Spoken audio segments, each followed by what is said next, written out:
Assalamu alaikum students. Article for today is based on the question that what will happen if I release the charged particle in a uniform magnetic field with an angle theta. Previously we have discussed that what will happen if I'm going to release that charged particle perpendicularly to the magnetic field and parallel to the magnetic field. Now coming towards the fact that what will happen in the case if I am going to release that charged particle in direction theta with the magnetic field. So suppose this is the direction of magnetic field along the x-axis, and now this charge, there is a charged particle and I'm going to release that charged particle having an angle theta with that magnetic field. Now what is going to happen in this particular case?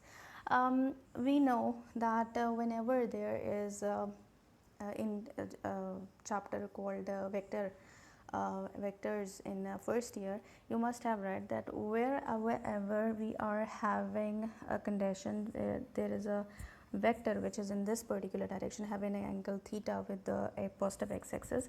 So what we are going to do, we basically draw the components of this vector. So if this is the vector v, so the component of it along x-axis would be v cos of theta, and its component along y-axis would be v sin theta.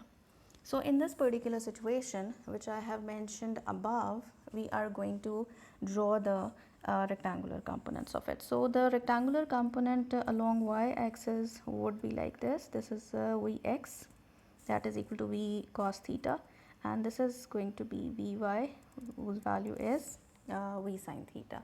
So this is the condition in which we see that along the direction of b, vx is the component, right?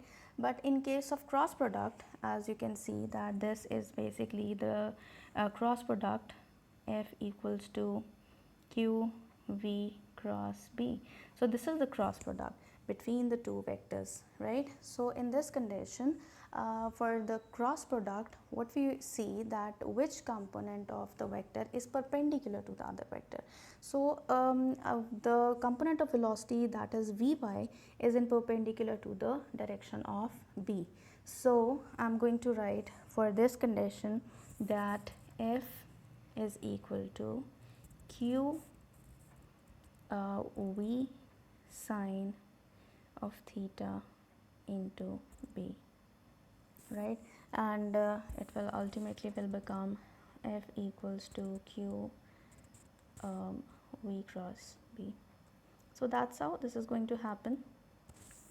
And as we can see in this situation that the v sine theta component is basically responsible to move that charged particle into again a circular path, like the curved movement will be done by this component of the velocity.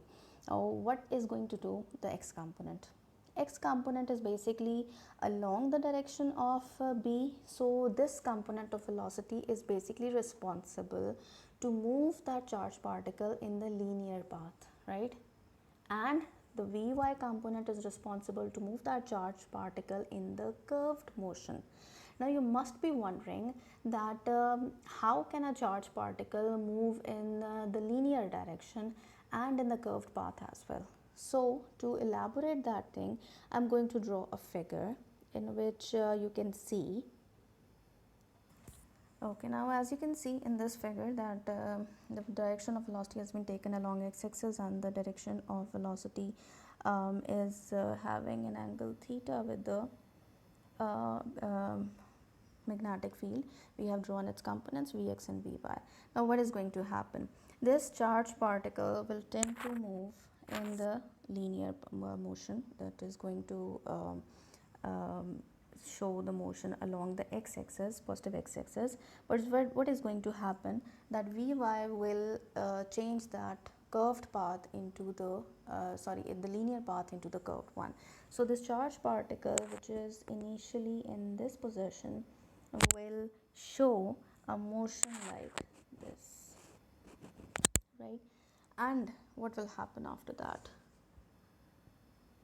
Now Again, at the very next point, what is going to happen, that if the charge particle, like if it is at this particular point, then what is it going to happen again, that the straight line motion will again be converted into the curved path, and ultimately this charge particle will move in this direction, and again and again and again, right, like this. So what does that indicate? That indicates that the motion of the charge particle is linear.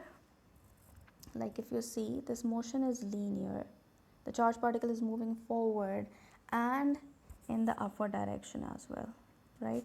So this movement along the x-axis is because of the x component of velocity, and the movement along y-axis because of this curved path, this is because of the y component of velocity. Now you must be wondering how this is gonna work. So to understand that, what is basically happening over here, the charge particle is basically such kind of movement, right? So this kind of movement will be observed when it comes to when there is involvement of the x component or the y component as well. So you can see that in this figure we are having a spiral movement for the electron and or any charge particle. Basically this charge particle is showing a motion which is known as the helical path, right? And this helical path is always observed in special case. This is not a circular motion, and this will only be observed for the condition when the angle between V and B is like it is between theta and 90 degree. When the angle is theta is equal to between 0 degree to 90 degree. This phenomena will occur only in this case. Otherwise it's not going to happen, because otherwise the case would be perpendicular or the parallel, right? So from greater than 0 degree and smaller than 90 degree, this is going to happen. So this condition has to be kept in mind, that this condition will occur only in case of theta greater than 0 degree and theta smaller than 90 degree. So that's how the charge particle will experience a helical path or a helical motion in the form of a spring when it is going to move with an angle theta in the magnetic field. The distance between the two spirals or the two turns is basically, this is equal to x. I'm going to represent it by x. And what is this x? This x is basically known as pitch, right? And you must be wondering, what is this pitch? Pitch is basically the horizontal distance between the two turns, right? So I'm going to discuss this pitch and how can we calculate the value of this pitch. We can calculate the value of this pitch by simple formula, which is x equals to Vt. Now you must be wondering, we don't have V, we don't have T, so where are these going to be provided? So if I want to calculate the value of V and B, I'm going to do a simple calculation. So what we have done there, we have basically equated the two forces, that is the magnetic force which is responsible to produce the centripetal force.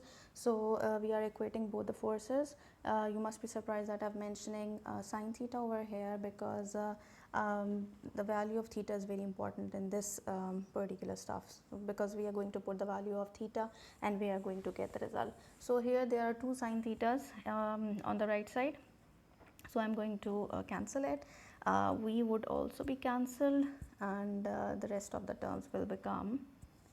So the value of V will become V equals to QBR by M sine theta. So you can see QMB, these are going to be constant. So you should know the value of R and sine theta. that is theta. So theta is very important in this particular case. Now if I want to calculate the value of omega from this stuff, what we are going to get, omega would definitely be equal to q b r divided by m sine theta. It is basically equal to v by r, so here the r as well. Now in this condition r is going to be cancelled, so the value of omega comes out to be qb divided by m sine of theta, right? So you can see in this relation there is no r, so angular velocity is again not depending upon the value of radius. Now moving towards the next step, we are going to determine the value of time period, and the value of time period can be calculated as, I'm going to do this direct, 2 pi by t, and this is equal to, as we know that the formula for time period, because omega is equal to 2 pi by t, so 2 pi by t, and the rest value is, so here we can calculate the value of time period, and the formula which we have used over here is going to be was omega equals to 2 pi by t, right? This formula we have used. Now if I want to calculate the value of frequency, so frequency, it is definitely going to be the reciprocal of time period, so it would become qb divided by 2 pi m sine theta. Now the last thing, this is going to be the kinetic energy, and if I want to calculate the kinetic energy, I will put the value of V in the formula of kinetic energy, and the value can be calculated. So I think you can also calculate that thing. I don't need to discuss that again.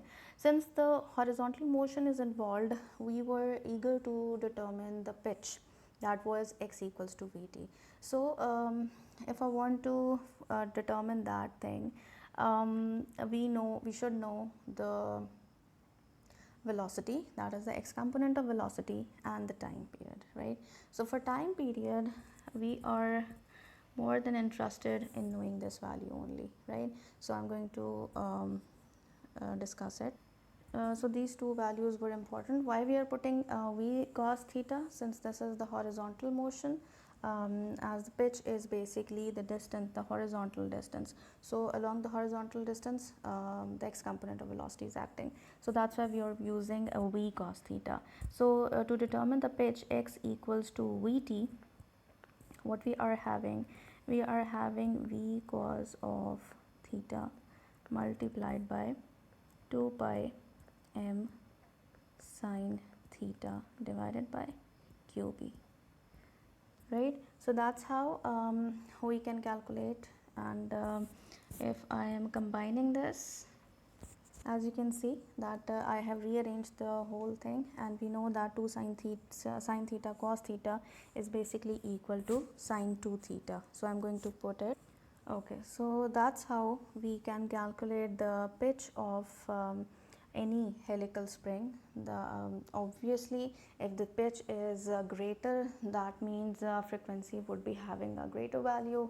Now if this pitch is smaller, there will be more number of turns, or the circular path the electron or the any charged particle will follow. So in that case, frequency would be less. So students, you can see this kind of path will be observed when the charged particle will move at any angle theta, and there are two components, v perpendicular and v parallel, and the charged particle will tend to move in the x-axis direction, in the direction of v velocity. This is the movement, and the charged particle will definitely move in the direction other than this v, because of that v sine theta, which is responsible to move that charged particle in the curved path. Thank you so much for today's article. Allah Hafiz.